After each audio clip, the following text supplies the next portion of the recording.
Good morning, class. Today is Tuesday, September 29th, and I am talking to my Group B kids, so if you're in Group A and you found this somehow, get out of here.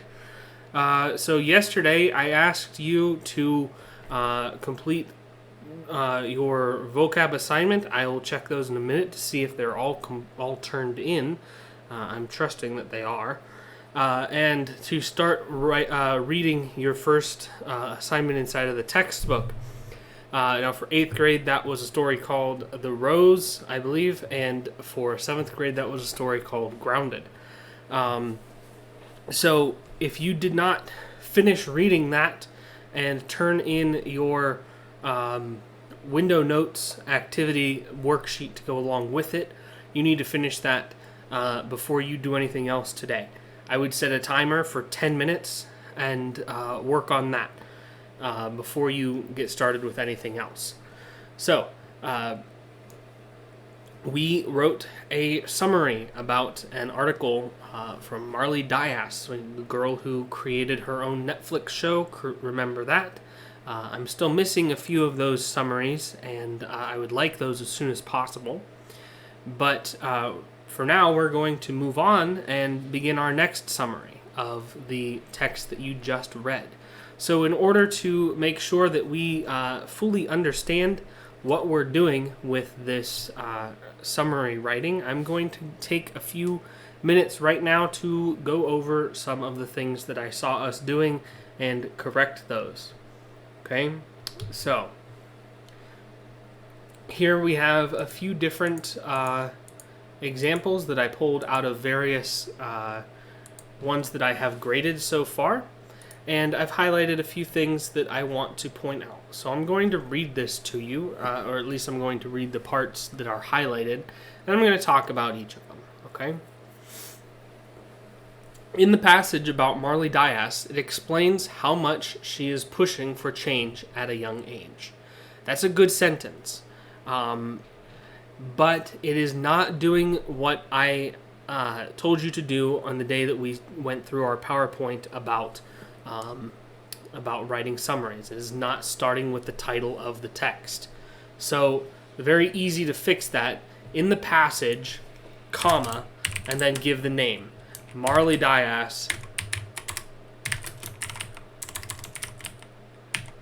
next big project. Another comma to separate this out as a relative clause in the middle of the sentence. Extra information that's being stuck in is always surrounded by commas. So in the passage, Marley Dias's next big project, about Marley Dias, so we can delete that. In the passage, Marley Dias's next big project, it explains how much she is pushing for a change at a young age. Now, what is it? It is the article, but that's not really the thing that is explaining something. The article itself does not explain anything. So let's replace this with the author. Okay, in the passage, Marley Dias's next big project, the author explains how much she is pushing for change at a young age. That sounds a lot better. It was just a few corrections that we had to make. So let's look at this second part down here. At first, she was hesitant about speaking on a political view, comma, quotation. So this is the beginning of a quote. I was excited but concerned because I wasn't sure if I wanted to stand on a political point of view. So let's make sure that we are capitalizing the word I, and let's just see if there's a better way that we can lead into this quote. This is a fantastic quote, better than a lot of the ones that I got, because it is using the comma and the quotation marks to make sure that it is led into the quote. So let's do this. Let's take this first sentence. At first, she was hesitant about speaking on political view. And let's set that aside as a completely different sentence. And let's lead in with something more along the lines of, when asked about it, when asked how she felt, Marley said. Okay, so if we do something like this, Marley said, comma, quotation mark. This makes the quote a lot more, well, correct. A quote should always come after something along the lines of said. It is called a tag. A tag is when a quote is described, or when you describe who is saying a certain quote. So a quote is always something that someone else said. So when you lead into your quote, you want to make sure that you say who you're quoting. Okay, let's move on to the next one. Okay, so let's look at this next example here. Let me read this for you. There's quite a few that things in here that I want to talk to you about. So I'll read the entire thing. This article is about a 15-year-old girl named Marley Dias. Okay, so I like this first sentence, except that it doesn't have the name of the article once again. So let's just get rid of where it says this article and just say Marley Dias' next big project. That's the name of the article. Marley Dias' next big project is about a 15-year-old girl named Marley Dias. She started the online campaign hashtag 1000 Black Girl Books. Marley wrote a book and later on has created a Netflix series. So some of you are probably already seeing what I'm going to talk about here with these words that are in pink. These should be in the present tense. So we need to put this in the context of the article. So let's say the article talks about. If I could spell correctly, that would be wonderful. The article talks about her starting the online campaign. So starting is then therefore in the present tense. Marley wrote a book. Let's put this in present tense by saying has written. Okay, that keeps it in the fact that she wrote it at some point in the past, but still puts it in the present tense for the sake of our summary. Okay, she has written a book and later on has created, see they did it here as well, has created a Netflix series. Alright, next example here. She started a campaign called hashtag 1000 Black Girl Books. Again, this is not a good introduction because it does not start with the title of the article. But for this one, I want to point out simple things such as the format. Okay, I want to see you guys making sure that everything is in the same font and in the same size. So down here, this pasted in as Georgia font, and this came in as Arial. So a way that we can get rid of all of it and set it straight is by finding this little T button on here, and it will clear the formatting.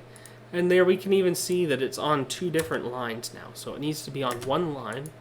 And when I gave you guys your document, I had put these marks here and put down write your summary here. So this person has left their little bracket, and we're just going to go ahead and delete that. Now there's something else that should be put at the beginning of a paragraph, and that is a tab or an indentation. And it looks like we're just missing a period down here at the bottom. That stands out immediately. There's some misspelled words throughout here. This is what we call proofreading, when we go through and we just kind of find this kind of formatting stuff, and we look for simple typos and things that just don't make sense. So those are just a few things that I noticed that I wanted to point out. I want to share with you now what we'll be doing for our newest summary. Okay, so you will get, and I'll try to zoom in here. Let's see. Okay, a little bit. Okay, when you open up your assignment in Schoology, you'll get a copy of this exact page here. So I've already given you your first indent. I've already given you your title. I've already given you your heading. I want to see that you come in here, replace your name, replace this name with your name. So Billy Bob, whatever your name is. And then summary of, and then if you're in 7th grade, this will be grounded. Okay, put that inside of the quotes. And if you are in 8th grade, this will be, I think it's called Red Roses. Okay, don't put that down if that's not correct. And we'll put that inside of the quotation marks. Okay, and then we'll start our summary with the name of the story. So we can say Red Roses.